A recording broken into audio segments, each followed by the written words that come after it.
Hello and welcome to Take Me Home, the podcast offering a social democratic alternative for the politically homeless. My name is Sebastian Moore. And I'm Hilary and Salt. And today we're joined by, I was going to say a very special guest. I think we always say that, but we're particularly excited to speak to Philip Cunliffe, who is a professor at the University College London. I don't know if you say the full thing, UCL. You've also promoted me, Sebastian. Technically, I'm an associate professor. But I won't know the difference, Philip. You can just pretend. Okay. Don't worry. And what is it you lecture on? So I'm an associate professor in international relations in the Department of Risk and Disaster Reduction at UCL. Wow, that's a fancy title. That must be a very long business card.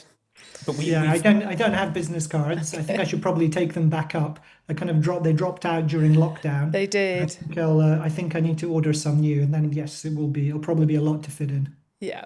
So we've got you on today really to talk about the book that you've just written, and the book is called The National Interest: Politics After Globalization. And tell us a little bit about it and when it's being released. So here's the book. I've got some advanced copies of it.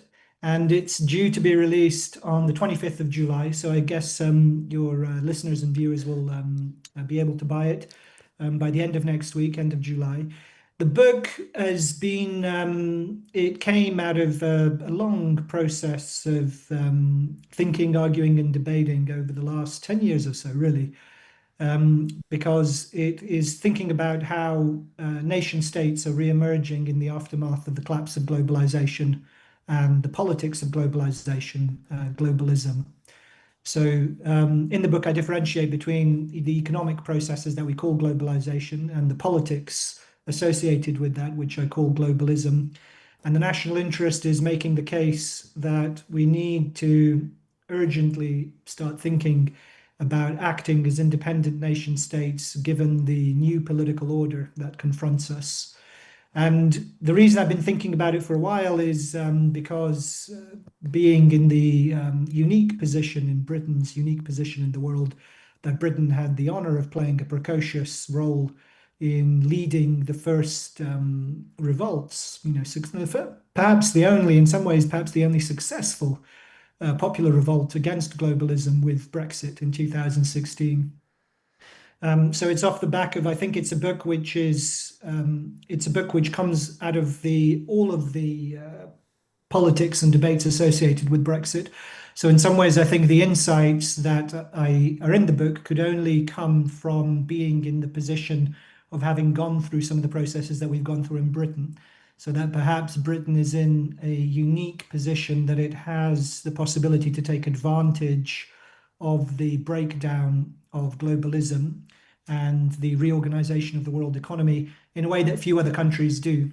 And so far, we failed really to take advantage of those changes. And I think that's very obvious in the response of our governing classes. I think, to link it to something that's very current at the moment, there's the Afghan relocation scheme, the covert Afghan relocation scheme that has just blown up over the last 48 hours or so, the ARR.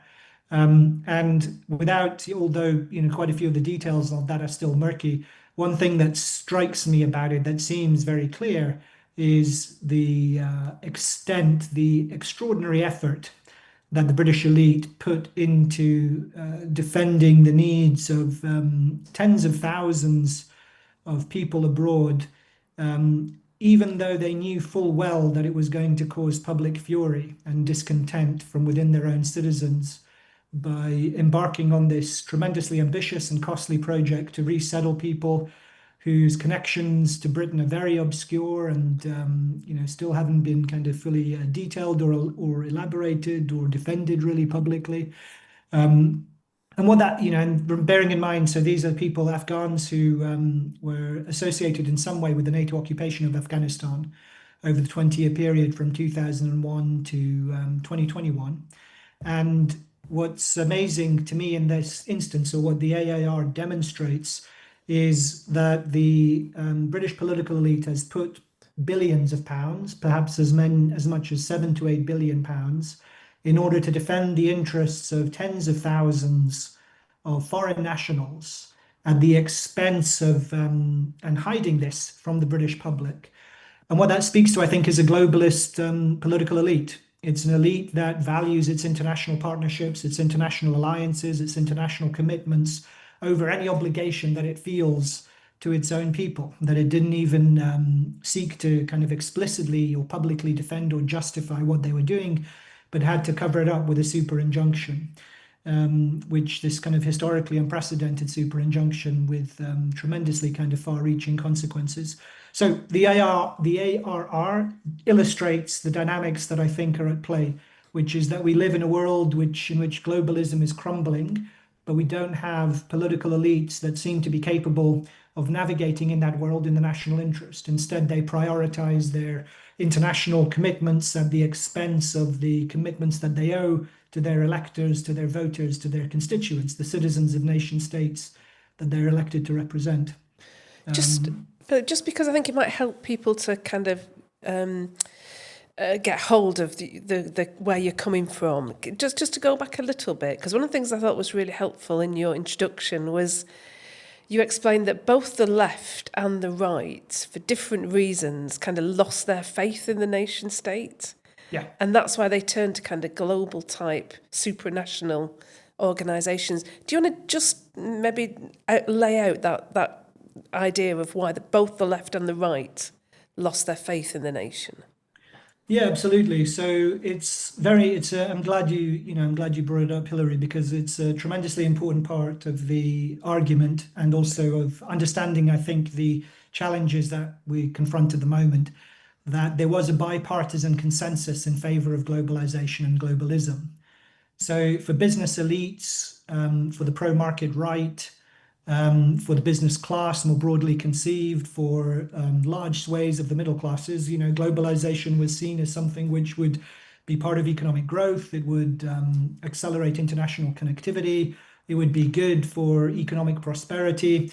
And so the nation state had to be broken apart for that reason. You had to break down the kind of the national orientation of economies, promote international integration, seek global opportunities, court international investment, and everything had to be organized around meeting the needs of the global economy rather than making sure that national needs were met. The global had to be prioritized, and it was a matter of adapting to it.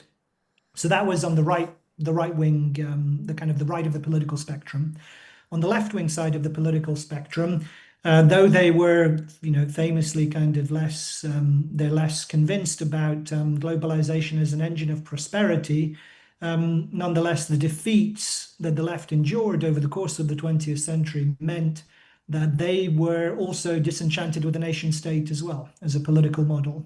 And that it came to be seen particularly by the intelligentsia and left-leaning liberal middle classes. They came to see the nation state as a bastion of xenophobia, hostility, inward-looking parochialism, resentful kind of poor people who pressed their demands on the state at the expense of all of these other kind of important commitments to human rights, to global environmental challenges, to refugees, that had to be prioritized over and above the needs of the citizens of the state.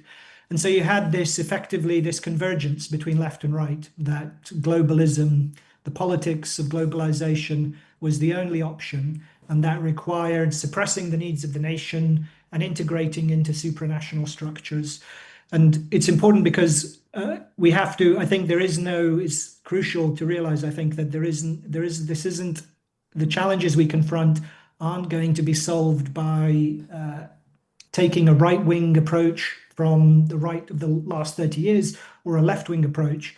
It has to be about defending the interests of the nation as such, over and above the partisan politicking of left and right parties. So before we get specifically into the national interest, could you sort of distinguish between globalism and globalization? Because they're very strongly linked, but there's a difference. Yeah.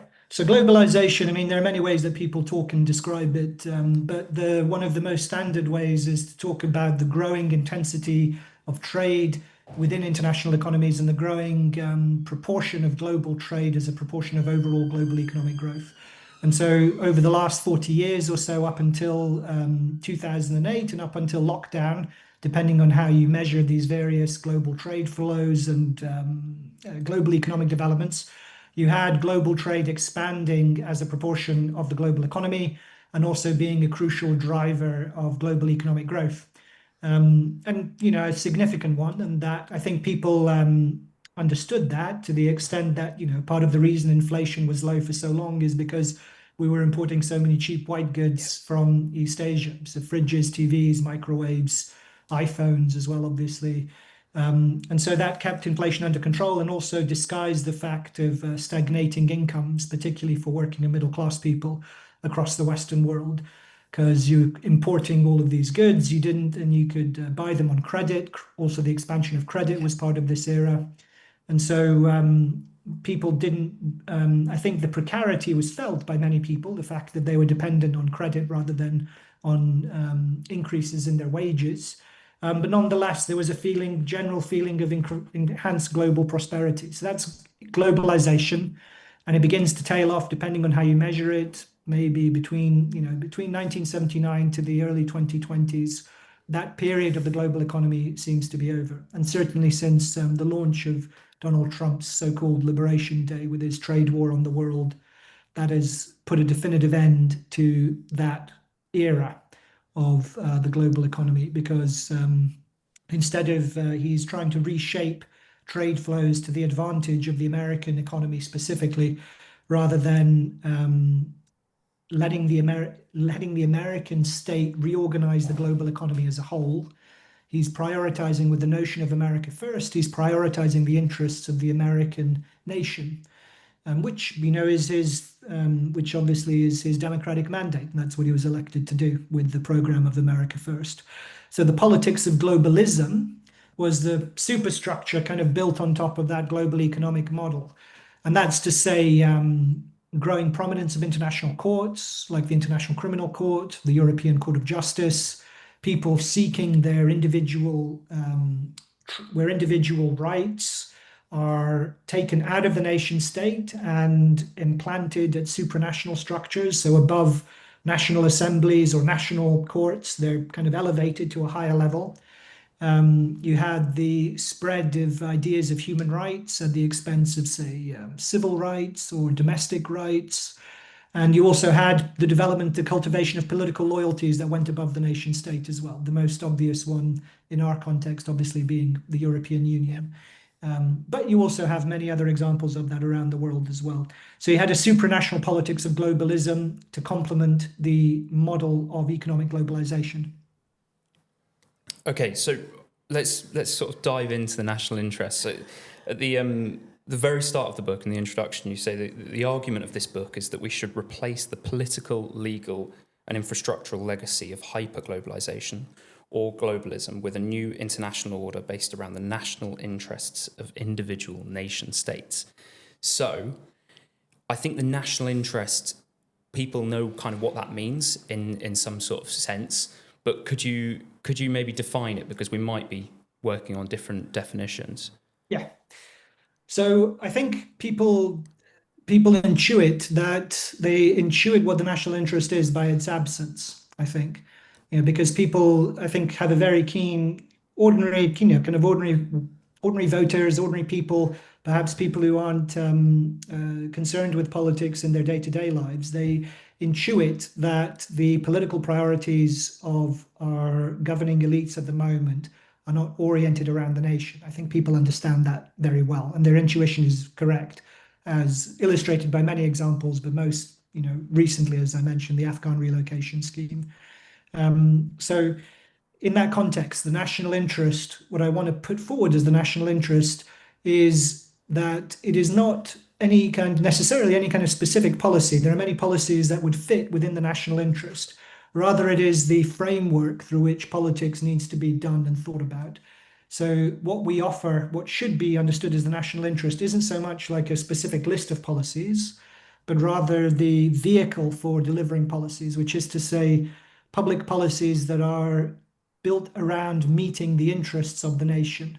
what the nation needs, what the nation aspires to, whatever is needed to defend the nation, whether that be foreign policy, military, infrastructure, economic, legal, whatever that might be. That is the way in which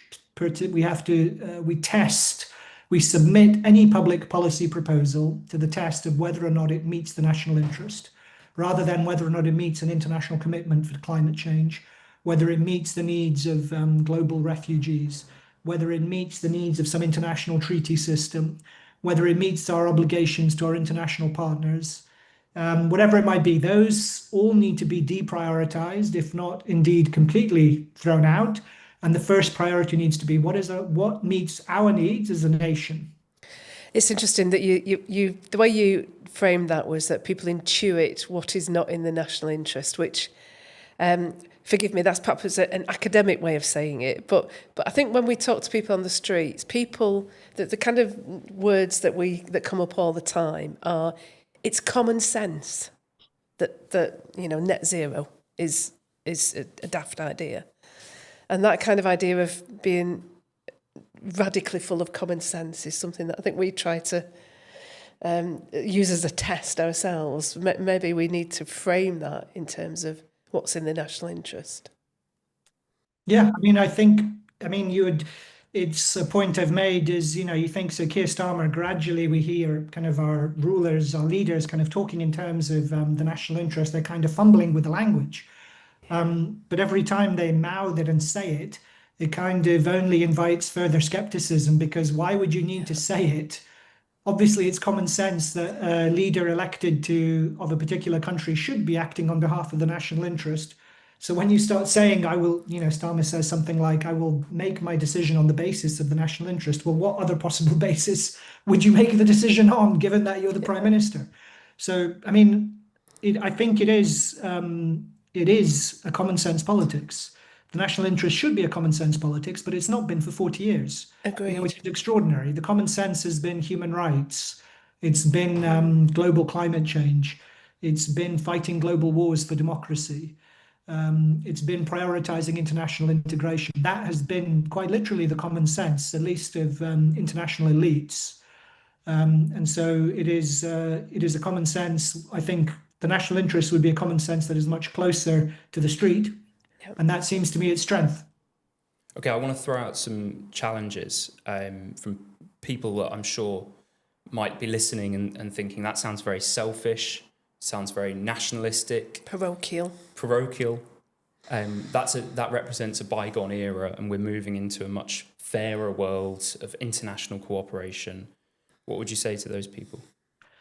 Yeah, so that certainly would have been the argument made against the national interest for many years, over the last 40 years. It's backward looking, it's parochial, it's inward, for a world that's dynamic, expanding, prosperous, and there's so many kind of future horizons if you're willing to leave behind your community, your town, your nation, your patriotism, if you're just willing to be more open-minded, more open to everything that the world offers, you can leave those kinds of ideas behind. And I never found that convincing, I have to say. But I would say just much more solidly that that world that was promised to us through globalization, that in fact is the world of the past now. That's the world that has gone.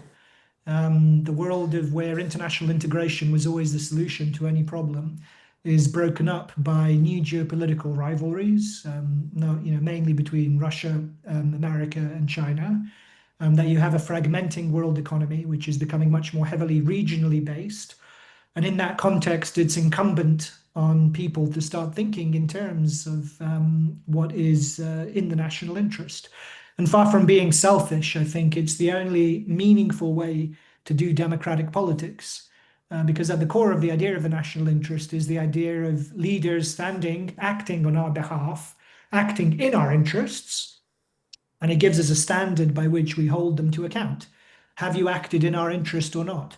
So if we don't have, this would have always been my response, even during the high point of globalization, if we don't have a national interest, then we don't have any political representation to speak of. So the national interest is core to any meaningful notion of representative politics. And without it, then we are truly lost. So it's that would be my response to the idea that it's simply kind of backward and parochial. I think you quoted, is it George Kennan, the American strategist, who said something along the lines of, actually, it's kind of hubristic to imagine that you know what's in the best interest of the whole world. And actually, we can only really know and understand our own national interests. Yeah, absolutely. And this was the criticism made, like you say, this is one criticism made by George Kennan, who's this renowned Cold War era strategist. And he inverted that argument. He said, so when he was challenged about the national interest being parochial or limited, he said it's the other way around, to imagine that you could speak for the whole world when you only kind of come from one part of it, you only live in one part of it, you only represent one part of it, would be an act of tremendous hubris. And in fact, it's an empty kind of idealistic mirage. And so I think there is a humility to the national interest that is warranted and welcome after decades of policies that have been crafted on behalf of the world by people who are not elected by the world, who don't stand for the world, but who claim to. And so that humility, I think, that's also embedded in the national interest is something that should be welcomed by everyone. Do you want to continue with your challenges? I'm just going to keep throwing challenges Sebastian, out. yeah. I hope that's Please do, okay, yeah. Philip.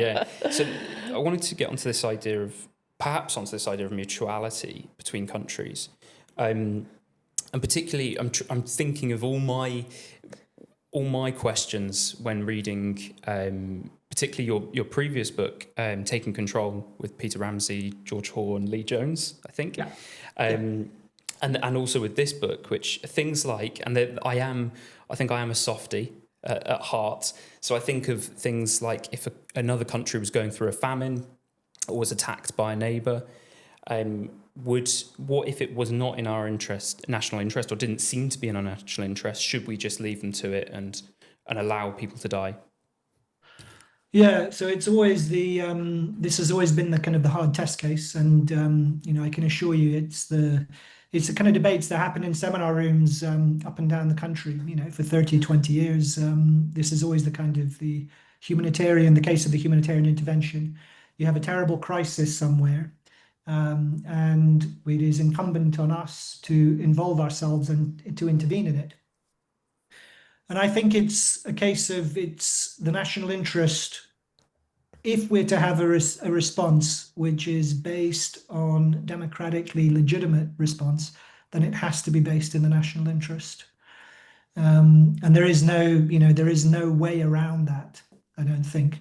So what I'm suggesting is that instead of cooperative solutions on the basis of supranational arrangements, commitments that are entirely kind of rooted through the United Nations or the European Union or NATO, or just loyalty to the American alliance, the Western alliance, we need to reorganize our thinking and our responses around the idea of the national interest, and that it will be a more solid long-term basis for meeting challenges such as those international challenges elsewhere, precisely because it will be democratically legitimate.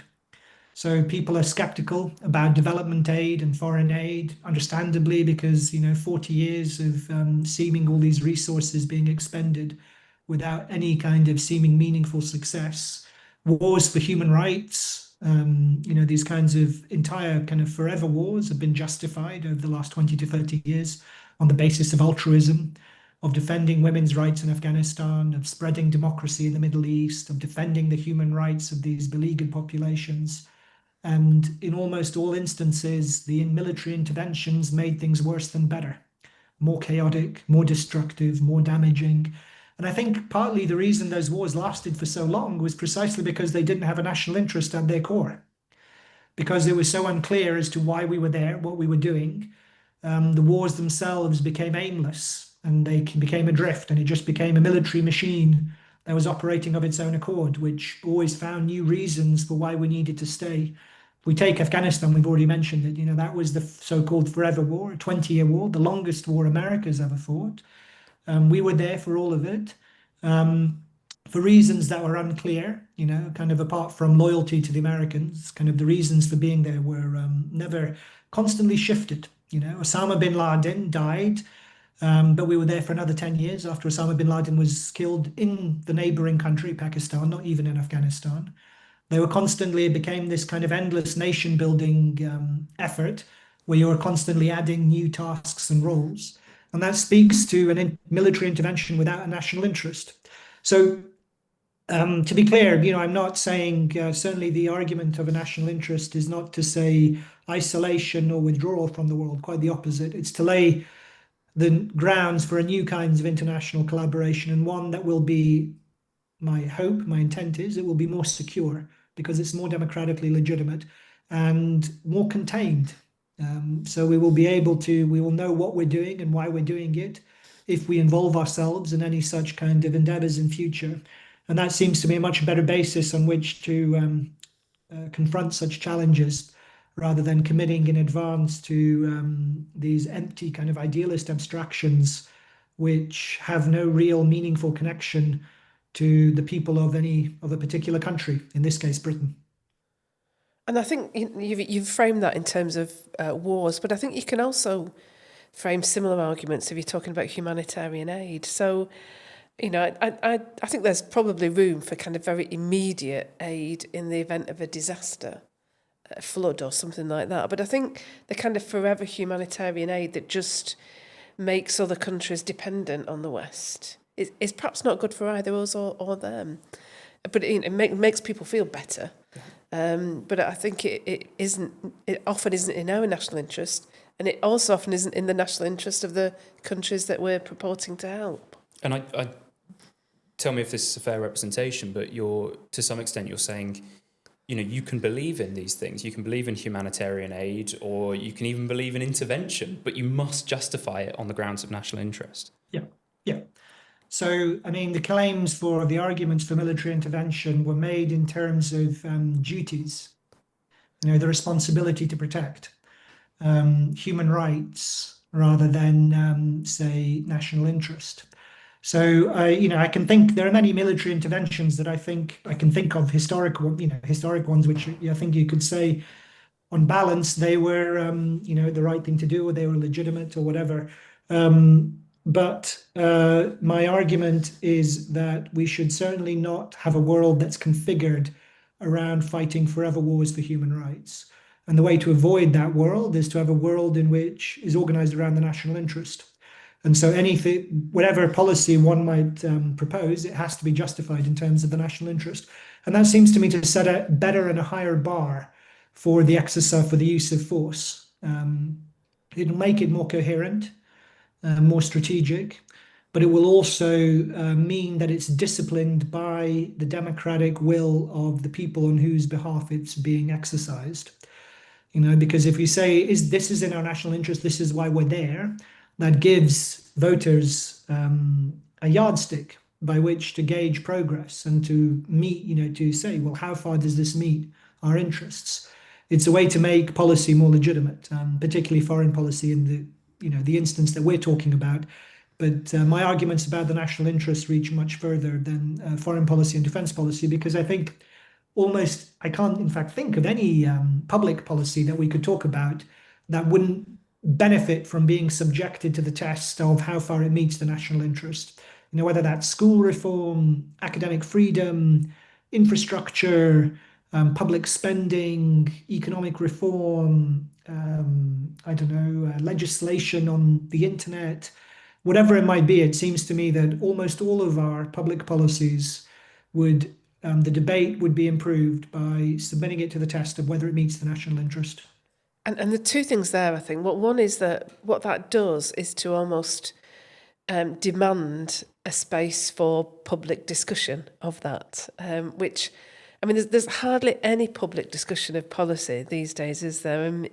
I guess many of us who have an interest in politics are very frustrated by some of the kind of mainstream media questioning of politicians, which never seems to get to these nitty-gritty arguments, and certainly encouraging a much more popular debate around those things seems to be a good thing to hang it on. The other thing is, that I guess, if you were like us, trying to put together a manifesto for the next general election, this feels like something that could be the bedrock on which you write a manifesto. It does feel to me that takes almost a reinvention of language in some ways. So, almost all the words that we use that are used in the public about things that are in the national interest are kind of boo words, like jingoism and patriotism and, all those kind of things just don't seem to have any kind of popular legitimacy, or Yeah. at least the elites think they don't. Yeah. And how do we kind of reinvent a language that we can use to have those debates with the public? Feels like a really pressing issue. Absolutely. And I think the national interest, I hope, is one way to do that, to connect to people's ordinary sense that they want more control over their lives and improvement to their lives, and not to feel selfish for wanting that improvement, as opposed to kind of policies that are justified in terms of meeting the world's needs at large. And and I just stress at the end of the day, this is being forced upon us in some degree because of America First. So Donald Trump is pursuing a new vision of the American national interest in very open hostility to the old globalist order, and denouncing the old regime in America as having abandoned the interests of America's citizens. And he's reshaping the world order and the world economy around the needs of an America First platform. So whatever we might have thought about the national interest in 2010, 2000, 1997, whatever it is, that world is gone. And so it's not kind of an academic debate. It is an urgent debate in terms of how we carve out a new role for Britain in a world that looks completely different from the world of the last 40 years. These cycles in world politics, I think, come around, between 40 and 50 years. The last one was the end of the Cold War when the Soviet Union crumbled in the early 90s. This new phase has been inaugurated, imposed upon the world through Donald Trump's realignment of world order. And we have to think afresh about what we're going to do in this order in which the Americans they're explicitly saying that they're not going to be organizing the affairs of other countries the way they did in the past. And if they do it, it'll be very explicitly not for our benefit, but for their benefit. And so how do we decide on our own path in that way? And to do that, we need a conception of the national interest, because if we don't have one, someone will have theirs. Okay, we also need a conception of the nation, and this perhaps offers us a chance to get onto the most contentious part of your prognosis, which is what parts of the current makeup of the United Kingdom should remain part of the United Kingdom. So how do we define what makes up our nation? Yeah, so it's absolutely the right question, and the tough one.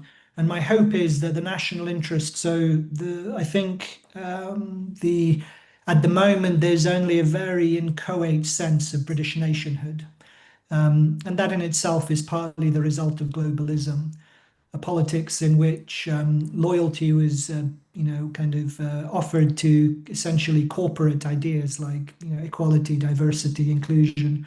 And those ideas, they might be okay to run a university campus. I'm not sure they're even good really to run a university campus. And they might fit, kind of a global multinational that has many subsidiaries in different jurisdictions and needs to kind of cohere a large, workforce that's distributed, and build a brand loyalty that has a large market. But it is no basis, that kind of those empty kind of liberal pieties are no basis on which to build coherence to a sovereign state or political loyalty to a sovereign state. So as a result of globalism and globalization, I think people's attachment to a sense of British nationhood is withered. And so what we're in the opportunity, and that is, I can understand that is a cause of regret for many people, for many voters. But also it offers an opportunity, because it means then that we're in also a tremendous position to remake a new British nation. And that is an open-ended process. It doesn't seem to me that, there are some things that we could definitely put in, but there are many things which will be the work of even subsequent generations to define what that British nation is, but it will not be able to cohere a political identity without a sense of its national interest. So my hope is that the national interest helps to unlock the self-reinforcing virtuous cycle in which it clarifies who the nation is and what the nation wants, and that further clarifies what the interests of that nation are, which reinforces that sense of national identity. So we need a new British nation. And that means it has to be built around that political vision. I hope the national interest forces us all to think about what we share in common. Living on this island, off close to Europe in the North Atlantic, we all share the same territory, the same language, many different customs as a result of a de facto open borders policy, as a result of the economics of globalization, many different cultures, but are also governed by the same set of laws and common political authority. And so that means we now need to define a new nation around that. And I hope the national interest will enable that to happen by articulating, like I say, helping us to rediscover what is in our collective interest as a people, sharing the same territory under the same political authority. So nations are quite abstract in some ways because they've formed over such a long period of time, and there are, if you look at different nations around the world, there are some really weird little idiosyncrasies about enclaves here and there, or territory, or that island belongs to that country, despite being closer to the former. I have some. I'll let you. I'll let you sort of challenge this, but my interpretation of the current state of the world is very much, well, these are the nations that we have because of history, because of things that have happened and wars and treaties and such. We can't keep going with a period of conquest and trading, bits of land for other bits and selling out people that live there. So we have to sort of say, right, this is the current formation of the country, of the nation, and we work from that place. So, for example, the Chagos Islands, I was very much against the deal that where the government handed it over to Mauritius. I would be very much against something like that happening with the Falkland Islands, unless, of course, the people of the Falkland Islands wanted to become part of Argentina. And in the same way with the Chagosians, if they wanted to be part of Mauritius and Mauritius allowed them to go and live there, I'd be much happier about it. So Is there a risk here when because you can answer about what you think about these things, but is there a risk that if we put all of those things, like if we put territory up to the test of the national interest, we could be selling out people that live there? So I think the national pursuit of the politics of national interest might well mean territorial realignment in different parts of the world. And I don't think there's any template to impose upon that process. It's a process that will be determined by the people on the ground, the factors at the time, the overall balance of forces, the balance of power in the world, whatever it may be. But I don't think that any politics, if we are looking to carve out a new path, and that also means accepting the fact that it might mean changes of borders and territorial realignment, a politics of the national interest couldn't freeze the map as it is at the moment and expect it to be fixed for all time, or even for the next 50 years or so. But obviously any kind of territorial realignment or revision of borders would definitely have to meet that question. How far does it serve the national interest? So I know, Seb, we've had this, we've talked about this before. I can't see that Britain's national interest is served by the terms of the Chagos deal that the Labour government has undertaken, because it is based on paying an extraordinary amount of money to Mauritius. But at the same time, I can't see the benefit of retaining all of these scattered island territories around the world's oceans, which we're incapable of defending. Yeah. That's the brute truth of it. If we're to be serious about defending British nationhood and defending British interests, then we have to be clear about our ability to do so. We can't overcommit or stretch our capacity to territory that we can't defend, because to do so would be to make British sovereignty itself meaningless. So I can't see that there is an argument for a real argument for retaining the Chagos Islands, given the fact that they're coveted by, well, they've effectively been occupied by Diego Garcia's American base. And I read the politics of the Mauritius deal quite differently to the way in which it's been presented in the press. It's been presented in the press as this kind of expiation of colonial guilt by a cabal of international lawyers. And I think there's something to that. Certainly, that's what motivates them. But I think underlying it, really, it's being driven by loyalty to America. Because for the Americans, they want to keep the base on Diego Garcia. And to do that, they need to keep it legitimate and above board in a context in which they're struggling to retain their legitimacy with African states. They're competing with China for the loyalty of African states. And in that context, it's very important for America to have a clear-cut territorial claim to its bases and not to have any of its bases undermined on the claims that it might be still kind of part of some European colonial empire. So in that context, it makes a lot of sense for the Americans to claim to have a fully legally kind of watertight basis for their claim to Diego Garcia.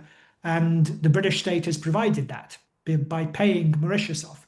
So what is understood, I think, mistakenly characterized as a payment to Mauritius is in fact a bung to keep the Americans happy so they don't have to pay Mauritius off.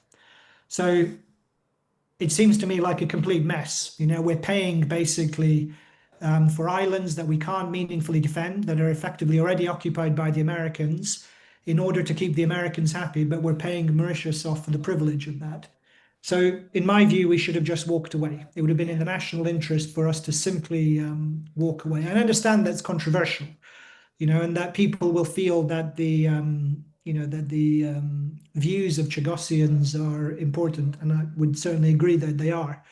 If Chagosians are British, they've got the rights of British citizenship, and they're entitled to claim loyalty from the British state, and I think they are.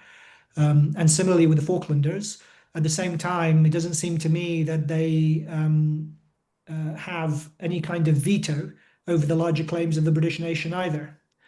So if it's in the interest of the British nation to walk away from Chagos, then it doesn't seem to me that the Chagosians get to veto that decision by British government. Certainly their rights need to be protected, and they're entitled to oppose it and to criticize, of course. But it doesn't seem to me that simply by virtue of being from that place, that they get a veto any more than any other minority in a democracy is granted a veto. So now I just want to stress, I understand that, like my view on Chagos is not widely held, but I just want to stress that whatever we talk about Chagos, it would have to be conducted on the grounds that it's in the national interest. And that doesn't seem to me to be, nobody has really made the claim for keeping Chagos in the national interest. I've heard arguments about, what about the Chagosians? I've heard arguments about, China will take Chagos if we don't keep hold of it. I've heard arguments about the rights of Mauritius. I've heard arguments about keeping the Americans happy. I've not heard anyone say that it is in Britain's national interest to keep hold of a remote island territory that Britain is incapable of militarily defending. And I don't think it's in Britain's national interest to claim territory that it cannot defend, because that's simply to make a mockery of the British nation itself. I think the thing that's perhaps common to what you're both saying is that what isn't the right way to do things is by a kind of secretive stitch up behind closed doors with a supranational organisation, and this needs a proper public debate, and to do that is another way that we have this argument about making sure that we do reframe arguments in the national interest. Absolutely. Yes, and I don't want to get too bogged down in this because I feel Conscious like of time as well, we Sebastian. could be going for hours. Oh, of course, We really could. We'll have to do it over a beer sometime. I wanted to just reference one other thing from your book that you said. I make the case that reconstructing national interest as a lodestar of national politics, is a necessary step to reviving mass democratic politics at the national level, the only level at which it counts. This is itself a political determination, which means it will ultimately be decided in the public sphere and is not something that can be resolved in purely theoretical terms or proved in the manner of a scientific hypothesis. Yeah. Now, this really resonated with me because I wouldn't class myself as an academic. I didn't go to university, and I do worry that sometimes our political dialogue can be kept too much in the academic realm.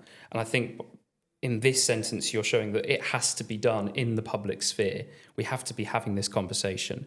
So my question would be, how do we ensure that this test, this national interest test, is subjected, or sorry, the current political parties and the current politicians are subjected to this national interest test? Yeah, it's a great question, and I think so I think, there is a tendency, I think, people who might kind of, you mentioned, people who think that where the government is pursuing policies that are objectively crazy, they might think that there is some set of policies somewhere that would be stamped with the national interest, kind of, and they've been overlooked or forgotten, or, somebody kind of has an unencrypted USB stick somewhere in the bottom of a drawer somewhere, which has the national interest in. All you need to do is plug it into the system and you can kind of reboot it, and it will, it's just kind of been, we've forgotten it or overlooked it, or it's kind of, we've just not been paying attention to it. And I want to suggest it goes much deeper than that, because it's not a set of policies, that have been overlooked or forgotten.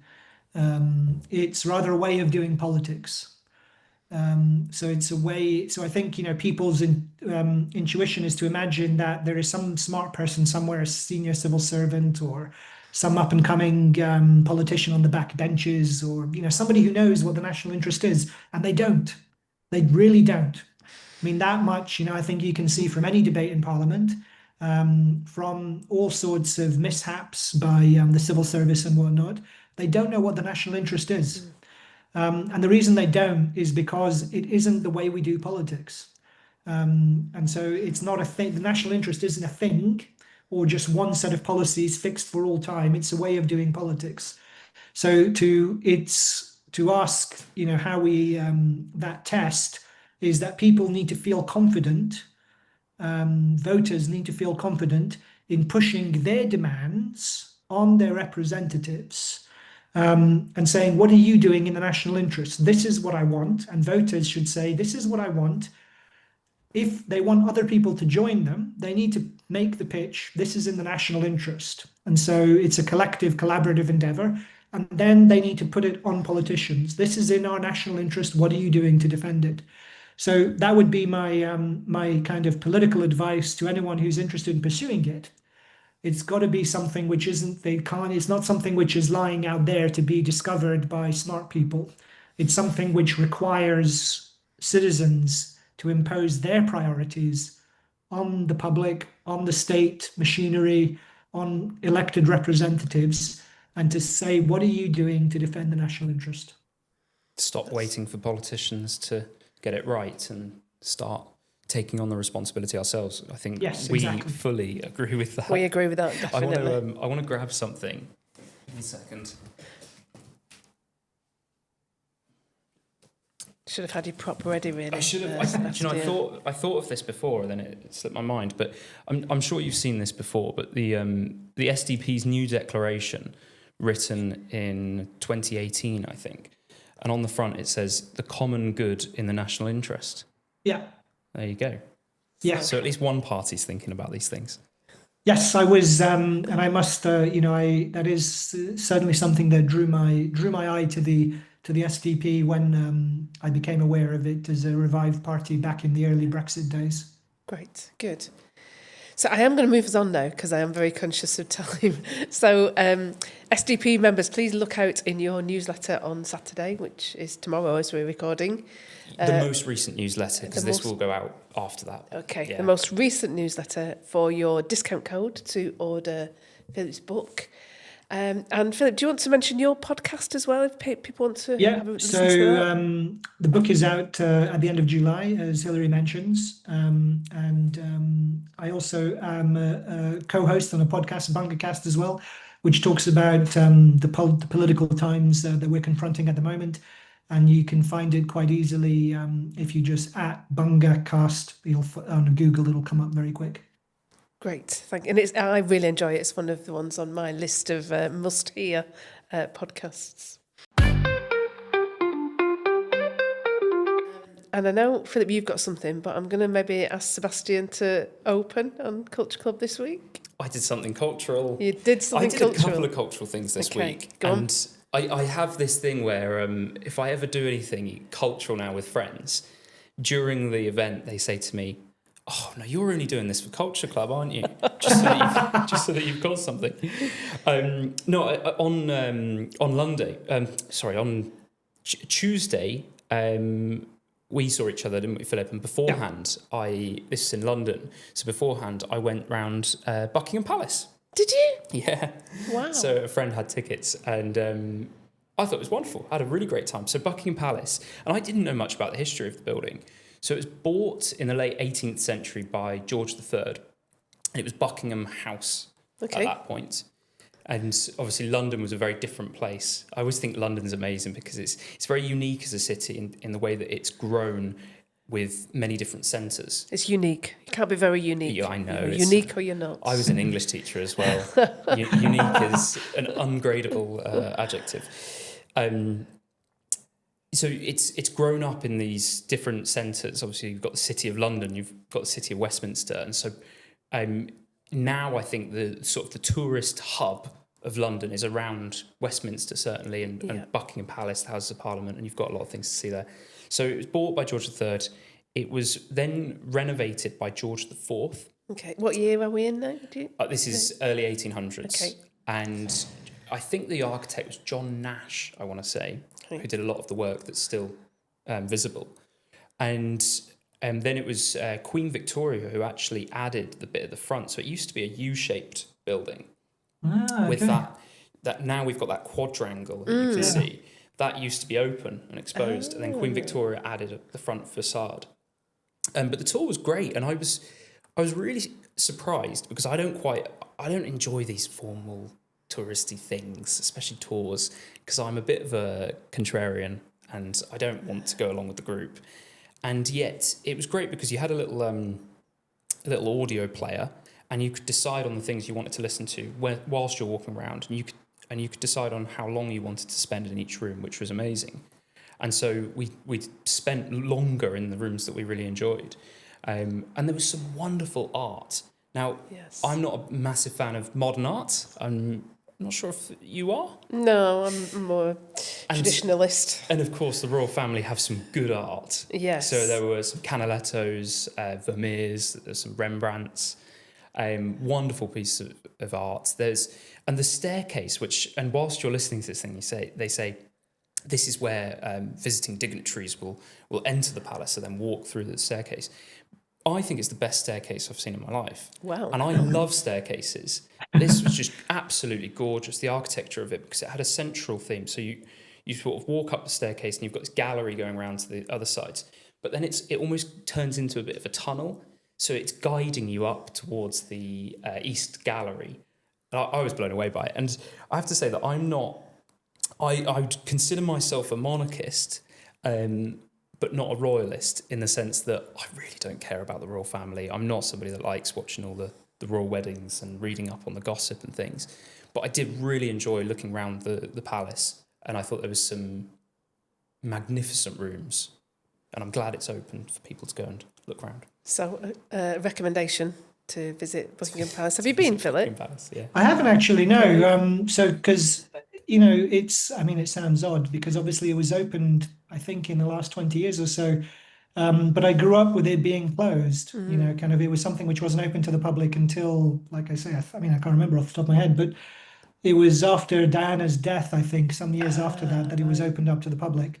And so it was just something which, when we did family kind of excursions, Buckingham Palace kind of never figured. So I kind of missed my I missed the opportunity, I guess, as earlier in life. But obviously, I know that the royal family has a tremendous art collection.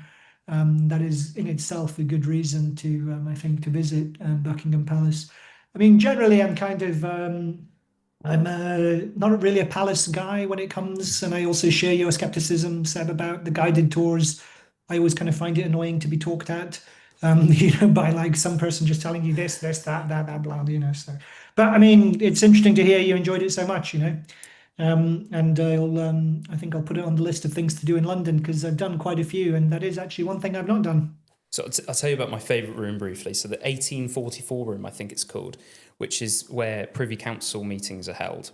Ah, Now, okay. the Privy Council is the oldest legislative body in the world, I believe. It was set up in the 11th century when England was ruled by an absolute monarchy. So the king had ultimate power. And he asked for some advisors so that they could advise him on, and he didn't have to spend all his time thinking about these issues. And the Privy Council still exists, of course. And in I think quite famously, when Queen Victoria was on the throne, she changed the meetings so that they were held standing up because she was fed up with how long they were taking. Okay. And it forced people to kind of get on with it and say what they wanted. Maybe we need to do that on the podcast. It would stop me blubbering on, wouldn't it? Did you have something else? You'd have to do it quickly. No, that was it. No. Okay, great. Okay. Philip, you had a Culture Club item as well. Yeah, so I wanted to something which I kind of enjoyed very much recently. So it's a 2021 movie called The Green Knight, which stars Dev Patel, and it's directed by an American director, I believe, David Lowery. So it came out 2021, but I missed it when it first came out. I only watched it recently, and it's called The Green Knight. It's based Is that Knight with a K or Knight? Yeah, Knight with a K, yeah. Okay. Because it's Sir Gawain and the Green Knight. It's the old Arthurian legend from the 1400s, and it is just. I mean, I'm something of a movie buff, but it's just a tremendous movie. It is so like strange and odd, and the thing that's most fascinating about it is the way it takes this very ancient tale, with its origins in Roman Britain, and makes it through this kind of very striking cinematography, through tremendous kind of visuals and colors, and modern acting. It kind of makes it meaningful and makes it a new myth for the current day. And I just thought it was a tremendous accomplishment because it's something which I think is very difficult to pull off, to make an ancient myth seem strange and full of wonder and mystery in the current times. Without just being kind of some crappy historical drama, and it pulls it off tremendously. So I was really taken with it. I was amazed. I enjoyed it so much. So if anyone is looking for modern renderings of Arthurian myth, I'd recommend The Green Knight from 2021. Great, that's good. We always like it when we have a film recommendation because we're so poor at watching films that we never bring any. So great, thank you for that. I think that's because you are steeped in high culture of art galleries and theatre shows and ballets and things, and I'm just not cultural at all. When you say high culture, I don't think musicals count as high culture. No, I don't think so. And was it Bearded Theory? Bearded Theory Festival, yes, yeah. That's high culture to me. Great, well, thank you both. And thank you for joining us, Philip. We really enjoyed it. Thank you so much for having me on. It's been a great discussion. I look forward to continuing the discussion at some point, Philip. Definitely. And a reminder that STP members, you can get a discount on Philip's book, The National Interest Politics After Globalization, by looking at your newsletter. Great. Thanks for listening, everybody. As always, please do like, subscribe, and recommend us to your friends. See you next time.